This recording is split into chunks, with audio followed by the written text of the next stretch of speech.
her matching pink Chanel bag. "Ugh! Hide me," Andre said. I glanced at his face. He wasn't joking. Who is she?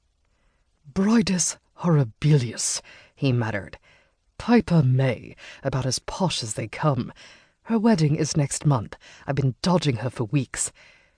"But you're a photographer," I said.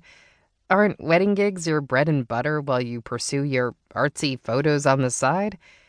"They are, but her wedding is in the country, and I hate the country." He shuddered, emphasizing his point.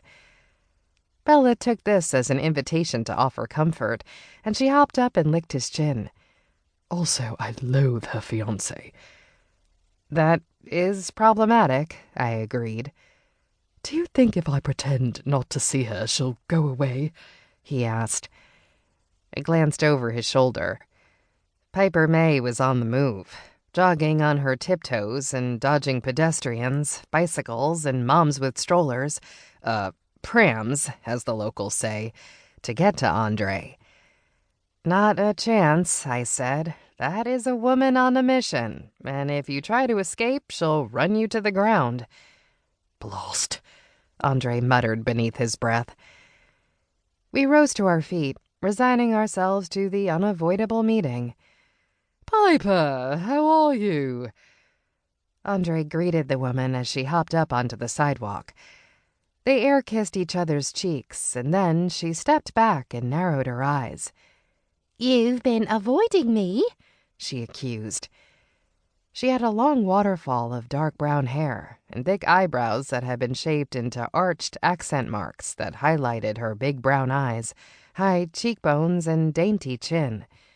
She was a very attractive woman, but I wondered how much of it was dependent upon the thick coating of makeup she wore. "I would never," Andre declared in a flagrant fib. "Nick and I have just been so busy with his vineyard in France, and I haven't had a minute to myself." This was true. Nick Carroll, Andre's life partner, had recently invested in a friend's vineyard in Provence, and when he wasn't busy with his dental practice, Nick was off tending his vines, taking Andre with him. Nick had big dreams of retiring to the south of France to pursue a second career as a vintner. Andre was dubious, but kept his reservations to himself, and to me. Lucky me. "Piper May, this is my friend and neighbor, Scarlett Parker, one of the proprietors of Mim's Whims." "Hi," I began, but Piper interrupted. "Mim's Whims?" she cried. "Then you know Vivian Tremont." "She's my cousin," I confirmed. "We inherited the shop from our grandmother Mim."